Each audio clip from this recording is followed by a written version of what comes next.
반갑습니다. 붓다의 복과 지혜입니다. 오늘 우리는 부처님의 진리를 중심으로 선과 교, 수행과 학문, 그리고 예술을 통해 도를 이루는 길에 대해 이야기하려 합니다. 부처님께서 말씀하셨듯 마땅히 머무는 바 없이 그 마음을 낼진이라는 가르침은 우리에게 한쪽에 치우치지 않고 균형을 이루는 삶의 중요성을 일깨워줍니다.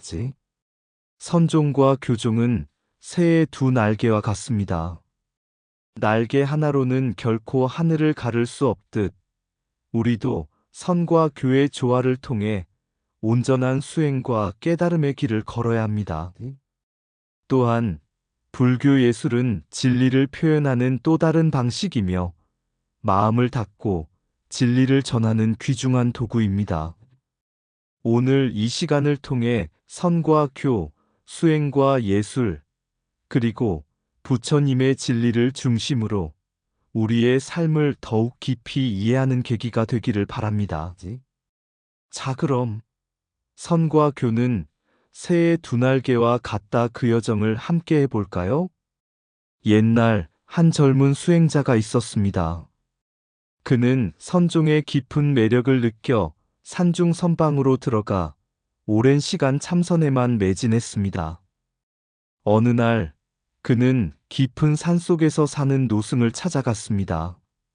노승은 그를 반갑게 맞이하며 물었습니다.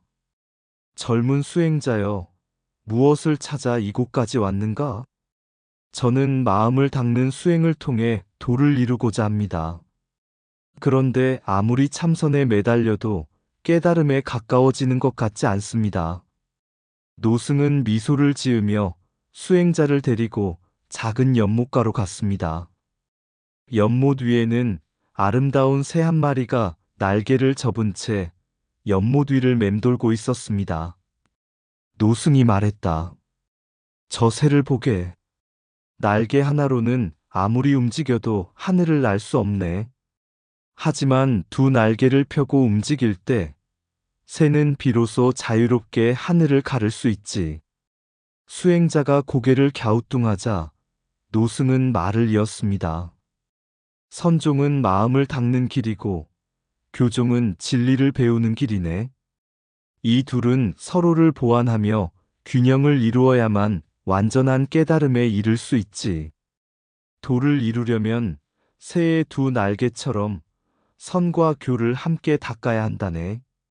수행자는 그제야 자신의 수행에 부족한 점을 깨달았습니다. 그는 선방으로 돌아가 매일 일정 시간을 경전을 읽으며 교학을 배우기 시작했습니다. 시간이 흐른 뒤 그는 선과 교를 조화롭게 닦으며 깊은 깨달음을 얻게 되었습니다. 이 수행자는 나중에 이렇게 말했습니다. 참선은 나의 마음을 비추었고 교학은 나의 길을 밝혀주었다. 두 날개가 함께 움직일 때만이 하늘 높이 오를 수 있음을 이제야 알았다. 오래전 한 마을에 두 명의 수행자가 있었습니다. 한 사람은 깊은 산속에서 참선만을 고집하며 마음을 닦는데 몰두한 선종의 제자였고, 다른 한 사람은 경전을 연구하며 부처님의 가르침을 깊이 이해하려는 교종의 제자였습니다.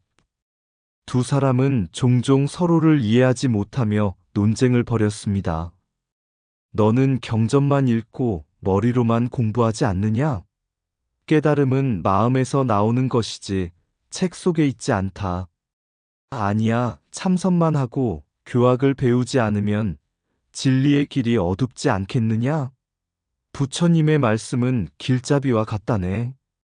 서로 다른 길을 걷던 두 수행자는 어느 날 한 노승의 소문을 듣고 그를 찾아가기로 했습니다.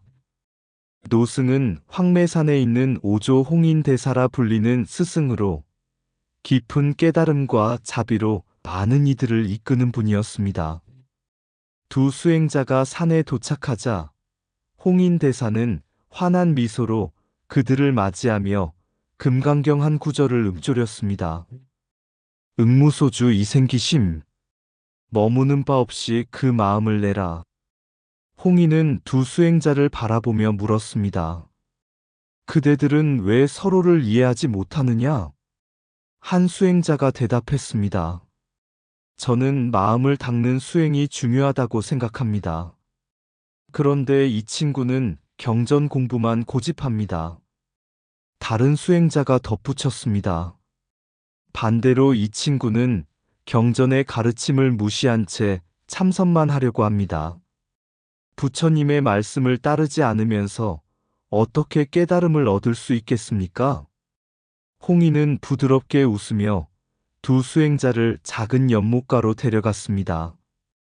그곳에는 부러진 한쪽 날개로 날려 애쓰는 새 한 마리가 있었습니다.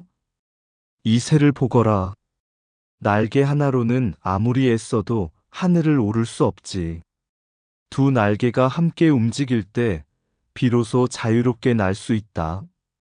선과 교도 마찬가지다. 선은 마음을 닦는 길이고 교는 진리를 밝히는 길이다. 둘 중 하나만을 고집하면 깨달음에 이를 수 없다.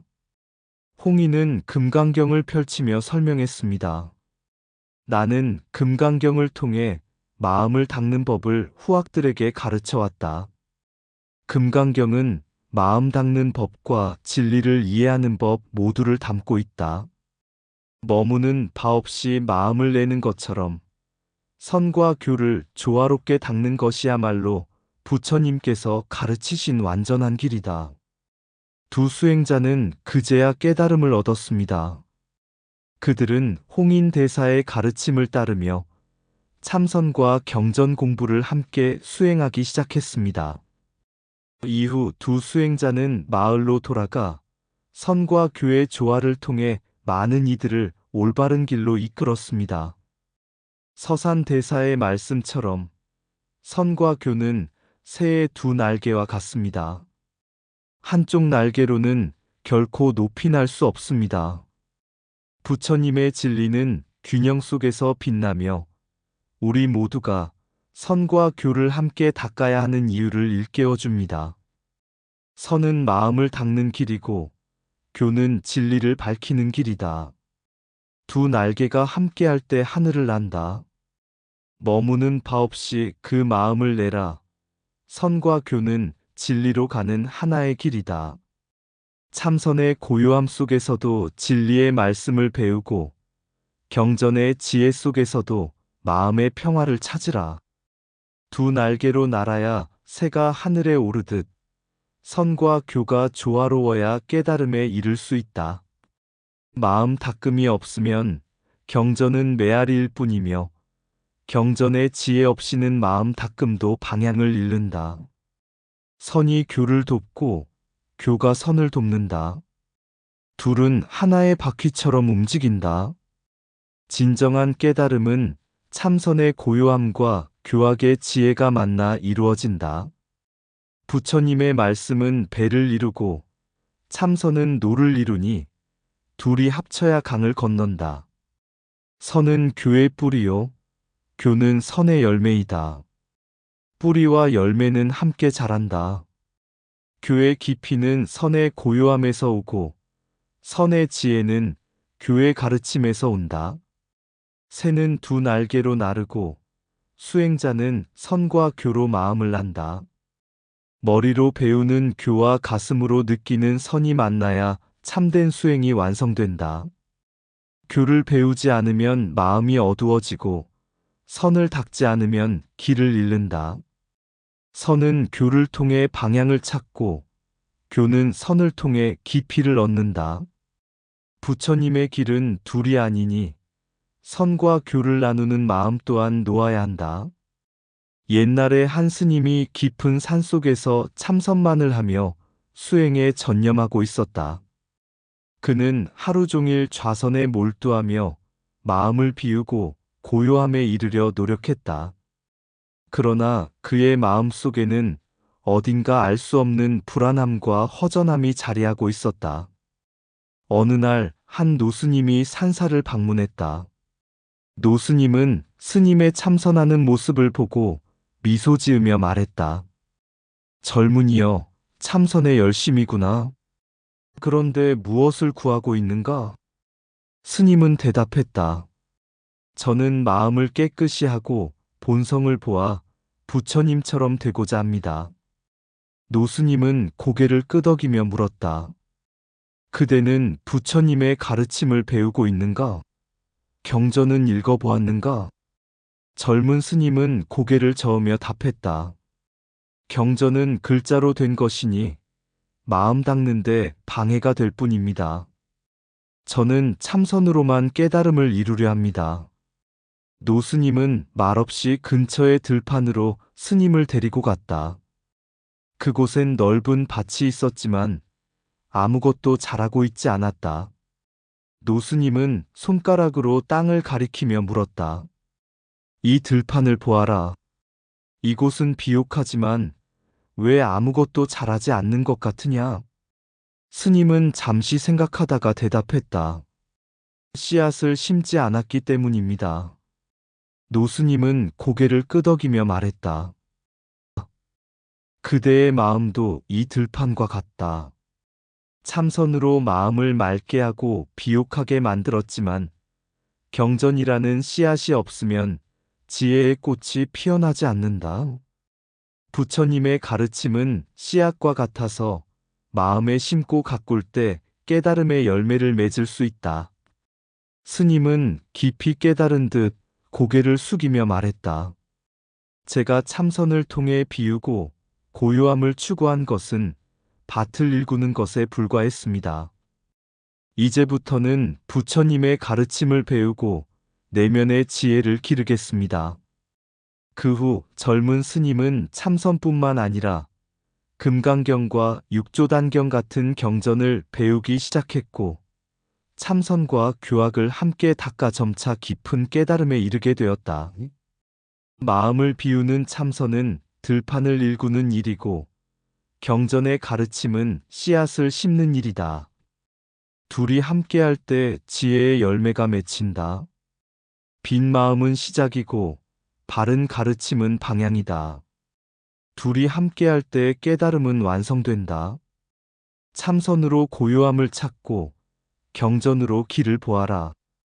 이 둘은 깨달음의 두 바퀴이다. 밭을 갈지 않고 씨앗을 심지 않으면 열매를 기대할 수 없다. 수행도 경전도 서로를 필요로 한다. 선은 본성을 밝히고 교는 본성을 가르친다. 선과 교는 부처님의 한마음에서 비롯된다. 교학 없는 참선은 방향 없는 배요. 참선 없는 교학은 뿌리 없는 나무이다. 마음의 고요함은 경전의 빛으로 길을 비출 때 완성된다.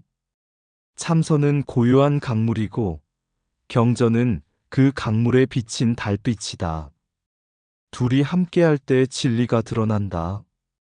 가르침을 배우지 않는 선은 허공에 떠도는 바람과 같고 참선을 배우지 않는 교는 메마른 사막과 같다. 마음의 고요함이 없으면 가르침은 깊이를 잃고 가르침이 없으면 마음은 방향을 잃는다. 참선은 나를 비추고 교학은 나를 넘어서게 한다. 이 둘이 하나일 때 진리는 온전해진다. 경전은 길을 가르치고 참선은 그 길을 걷게 한다. 진리는 길을 걷는 자에게 드러난다. 선은 마음의 밭을 일구고 교는 깨달음의 씨앗을 뿌린다.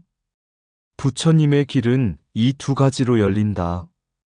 고요한 마음은 가르침을 품고 있을 때 진리가 된다. 선과 교는 두 개의 날개이다. 두 날개가 함께 펼쳐질 때 우리는 깨달음의 하늘을 난다. 옛날 어느 절에 한 점의 꽃이 마음을 밝힌다는 이름을 가진 화승과 선승이 살고 있었습니다. 화승은 매일 새벽부터 해질녘까지 불화를 그리는데 정성을 다했습니다. 그는 말했습니다. 내가 붓으로 그리는 부처님은 단지 형상이 아니다. 내 마음속 부처를 그리고 다른 이들의 마음속에 부처를 새기는 것이다. 반면 선승은 참선에 몰두하며 말했습니다. 모든 형상은 공하다. 그림이 아니라 진리 자체를 깨우쳐야 한다. 두 사람은 서로를 이해하지 못했습니다.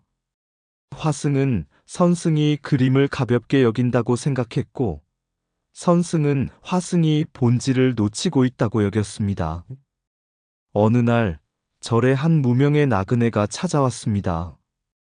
그는 길을 잃고 지친 모습으로 절을 방문했지만 그가 절 마당에 들어서자마자 화승이 그린 불 앞에서 눈물을 흘렸습니다. 이 그림은 내 길을 비추는 등불과도 같습니다. 부처님이 저를 부르고 계십니다. 그날 밤 선승은 깊은 참선을 통해 깨달음을 얻었습니다. 그는 나그네의 눈물을 떠올리며 스스로에게 물었습니다. 형상이 공이라면 왜 사람들은 그림에서 부처님을 보고 위안을 얻는가?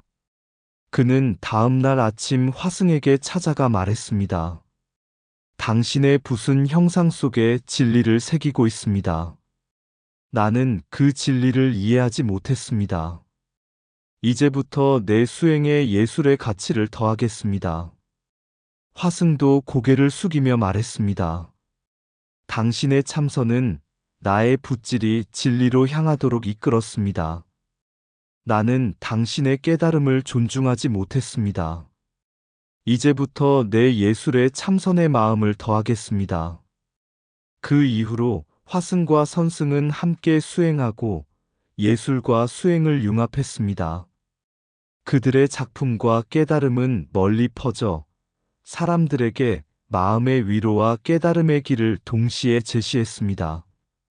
불교 예술은 마음의 고요와 진리를 형상으로 드러내는 과정입니다. 참선은 형상을 넘어 본질을 깨닫는 수행입니다. 둘은 서로를 보완하며 진리의 완성을 향해 나아갑니다. 부처님께서는 중도의 가르침을 통해 형상과 공, 마음과 표현의 조화를 가르치셨습니다.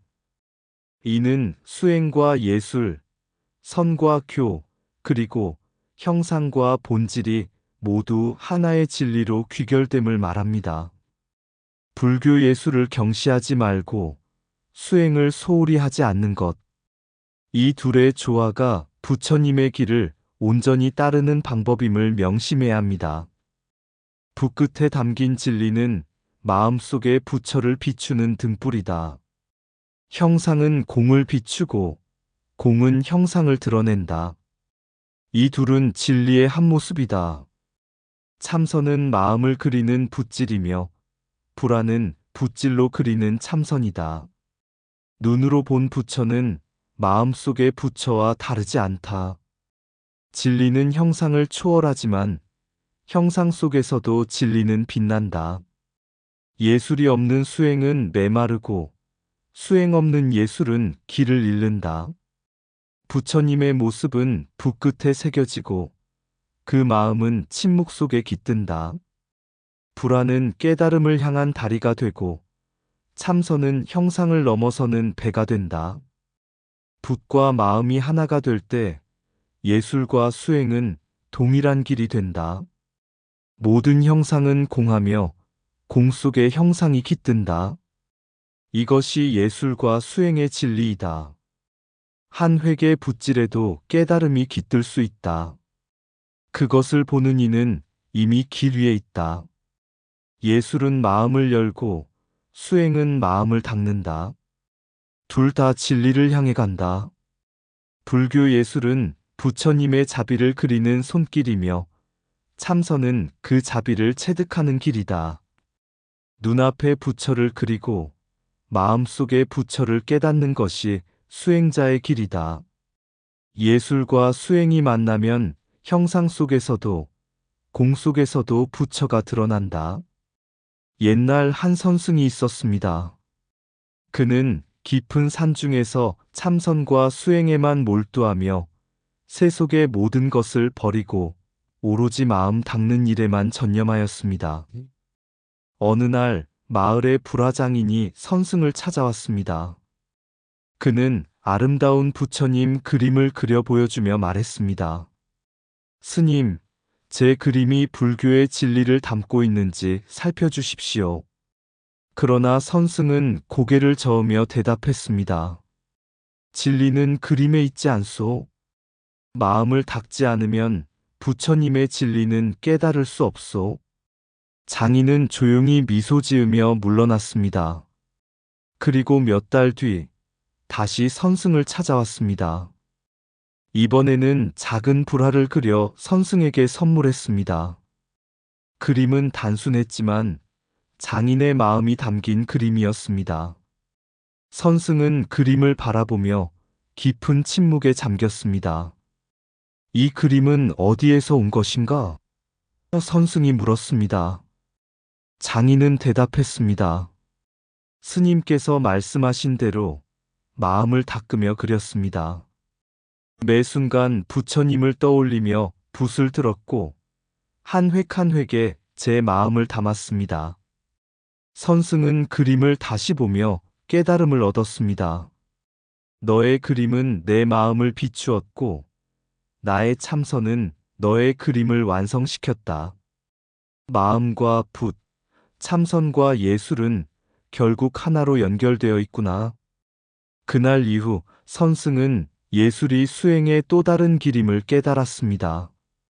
그는 참선 사이사이에 불경을 그리며 그림을 통해 깨달음을 전하려는 노력을 이어갔습니다. 이 이야기는 수행과 예술이 상호 보완적인 관계임을 보여줍니다. 진리는 말과 그림을 초월하지만 그 초월을 표현하는 수단으로서 예술은 수행과 함께 길을 밝혀주는 등불이 됩니다. 수행과 예술이 조화롭게 어우러질 때 우리는 형상 속에서도 마음 속에서도 부처님을 만날 수 있습니다. 붓끝에 담긴 부처의 미소, 마음속 깊은 곳에서 피어나는 진리. 형상은 그저 그림자일 뿐, 그림 너머의 공허함 속에서 우리는 진짜 부처를 만난다. 수행의 길, 고요한 마음의 바다, 붓질은 그 물결을 그려내는 손길.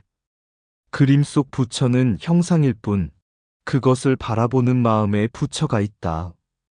붓과 마음이 하나 되어 차별 없이 붓을 들고 앉을 때 참선의 길과 예술의 길, 그 두 길은 결국 하나로 이어진다. 예술은 형상을 넘어 마음의 깊이를 닮아가고 수행은 그림 속에서 빛을 찾아 그 빛을 닮아가는 여정이 된다. 부처님의 가르침, 말로는 담을 수 없고 그림 속에서는 찾을 수 없다 해도 마음 속에서 그 모든 것이 펼쳐진다. 붓이 가는 곳마다 진리가 흐르고 마음이 닫힌 곳마다 깨달음이 스며든다. 그 길은 함께 가는 길, 수행과 예술, 그 두 날개로 날아오른다. 이상 붓다의 복과 지혜였습니다. 오늘도 복지 구족한 날 되세요. 구독과 좋아요는 붓다의 복과 지혜를 밝히는 큰 자비의 등불이 됩니다.